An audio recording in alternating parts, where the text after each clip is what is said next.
Well, I want to just first thank everybody for coming out today.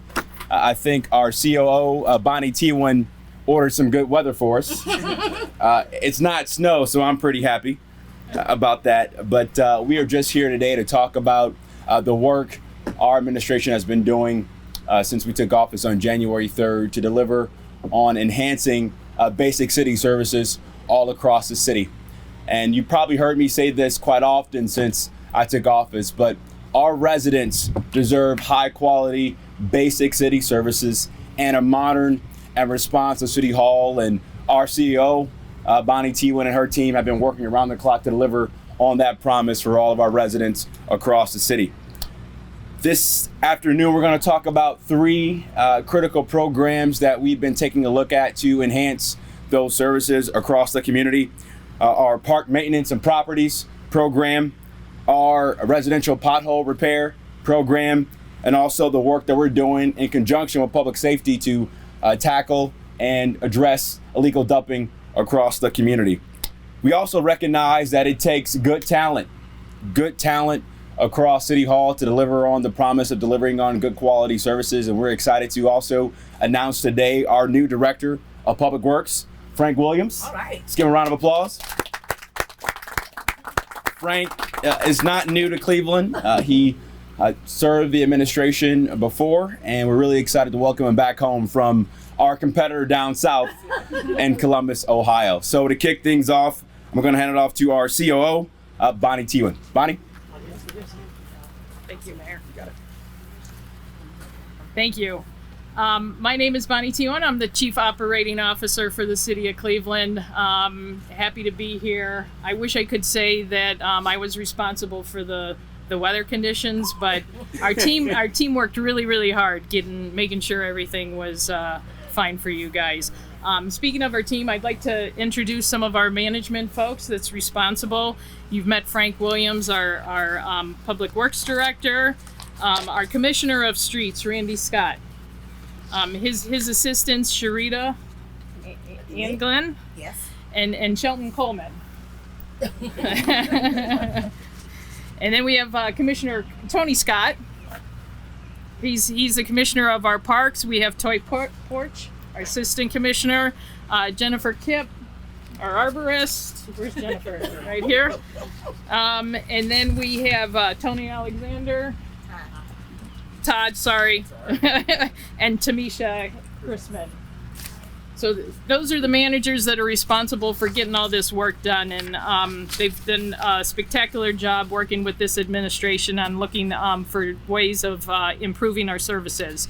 So first of all, talk a little bit about our parks maintenance and our vacant lots. So we started cutting for the first time April 18th.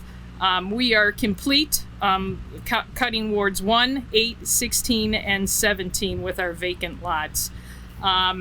We will be working in the future on wards 2, 5, 6, 7, 9, 10, and 11, and 12.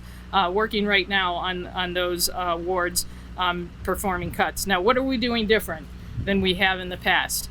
We're basically working from sunrise to sunset with our cutting crews. You can see some equipment here that we have displayed for you. The key is utilizing the same equipment, but capitalizing on additional hours of work. So if you see late at night, you see our crews out there, that's what they're doing. They're improving services by working longer hours. Next is our residential pothole patching. We started April 4th. With hot mix patching, which is the days the plants opened up. We're happy to say that we are close to 60% done with our residential pothole patching for the year.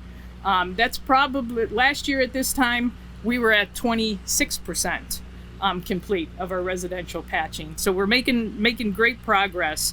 So we anticipate that by mid-June, we should be done with all of our residential patching, going through one time with our patching. The third item is our illegal dumping. That's been a problem through the city for a long time. We have dedicated a total of 1,200 a total of 5 crews, total of 9 crews. I'm sorry, with 3 grapple trucks and 6 loader crews, basically going through the lots and cleaning the illegal dumping. So to date, we've completed 444 illegal dump sites, and we collected 360 tons of illegal dump material to date. Last year, we serviced about 2,200 illegal dump sites, and we anticipate at the rate that we're going, we should be able to collect about 5,000 dump sites. Working with our public safety as well, we're proposing in the high volume of dump locations to possibly put security cameras so that we can catch the perpetrators of repeat dumping sites. So with that, I think we'll take any questions, whether it's for me or any of my crews. Also or the want to mayors. acknowledge Councilwoman Stephanie House. Yes, yes. Thank Would you like to say anything, Councilwoman? Keep doing work. Okay. Any questions? Let's start with the grass cutting. Why is this seems so simple to just have people work more? Why wasn't it done last year? What did you see about that process, and how's it getting better now? And obviously, there's impact on budget because certainly you're paying more hours. So maximizing the equipment, that's what I asked our staff to do. Whether it's 2 shifts on one piece of equipment, you're basically doubling your productivity with one piece of equipment. So they stepped up, they found ways to more efficiently use the crews and maximize the hours that they're actually on the tractors mowing or doing the trimming and cleaning the sites. And one thing I would add to that is, there's been a lot of conversation throughout the first part of my first year in office about our first response to that snowstorm. And in that snowstorm, we learned that we could do a better job at City Hall of using the existing equipment we currently have in our fleet, but also finding different ways to manage our workforce internally to optimize all the assets we have internally at City Hall. And Bonnie has some great experience around that, and she's been putting that experience right to bear as she's taking the helm as COO. On the vacant lot issue, in the past, the city has relied on neighborhood development corporations to help lift the load, particularly on maybe senior houses and smaller lots. And in the past, and I believe maybe even this year, still hiring temporary workers to help with that, address that. Is that being done this year, and how do you handle Vacant lots. the smaller lots and the people who can't get it cut, which again has been done by neighborhood groups in the past? Yeah, so there are programs for the Department of Aging that provides assistance to the elderly with any assistance in their homes, and some of that is mowing the grass as well. I'm sorry, what was this? Well, there are other vacant lots that don't get addressed and have been addressed in the past by neighborhood development corps using money from the city with strings attached, some of it federal.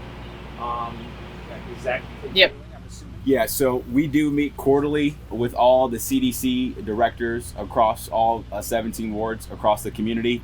And I know we are sharing that data between our Director of Community Development, as well as Jeff Epstein, who runs integrated development for the administration. So we are sharing that data between Public Works and Economic and Community Development. Regarding staffing, name any business, public, private, nonprofit, everyone's having trouble keeping staffing levels where they need to be. Is that still an issue in the city, regarding vacant lot clearing and dump clearing and everything like that? Yes, it is. However, this year we're pleasantly surprised that we've had some good applicants. We've held some employees over from our snow season to extend their stay that were temporary employees. So we do have those problems, but I think we're addressing them, and we're being real aggressive with our staff to help find personnel. With the illegal dumping, I know it's a bit of a whack-a-mole. It'll pop up constantly. Cameras may help at some sites. We've seen some attention to dumping going on in Opportunity Corridor around the future site of the police headquarters. How do you work with public safety to deal with it? And is anybody ever getting cited and prosecuted? Yeah, really good question, Mark. So we've been working right now with Chief of Police Wayne Drummond and our Safety Director Carrie Howard, as well as our new Head of Technology Innovation, Roy Fernando, to figure out how do we deploy better cameras, but also use street light technology as well to detect where illegal dumping is occurring. We're in early conversations right now with Case Western Reserve University to support a pilot around that. And I know we have conversations with City Council about strengthening the penalties for folks that do commit illegal dumping across the city as well too. Chief, I know you're talking about putting more staff time toward things like mowing lawns. Are there overtime costs going to that too, or are you doing it without overtime? Yes, there are some overtime costs, but there is also additional personnel, that we're utilizing on straight time as well.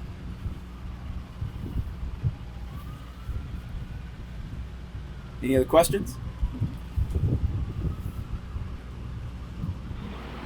I guess I'll ask, and I know this looks back a little bit, but Yeah. We're having a press conference here today to announce that essentially the city's doing the job taxpayers expect them to do. And so why these seem so simple? Why wasn't this being done 12 months ago at this time?